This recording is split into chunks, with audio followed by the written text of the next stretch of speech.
I usually start with what a graph is. And so graph is simply a mathematical representation of how things are connected, how networks work together. And graph algorithms and analytics help us understand how those connections come to be, how they evolve, and what that can infer meaning to. And I think it's really important right now, as our data becomes more connected, our world becomes more connected, that we understand very complex problems through that lens.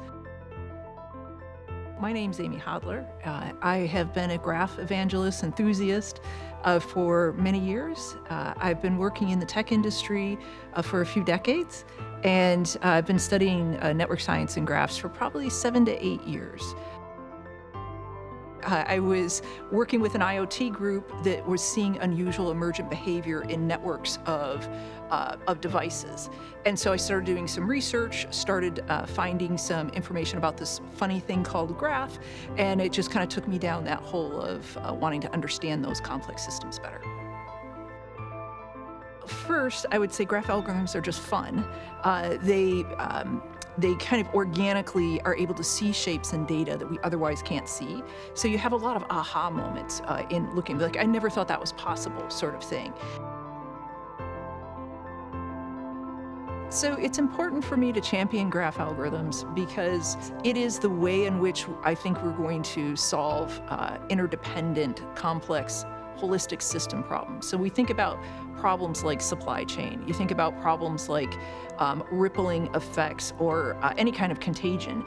There's a lot of interdependencies, and you just cannot see them unless you're looking at a system holistically.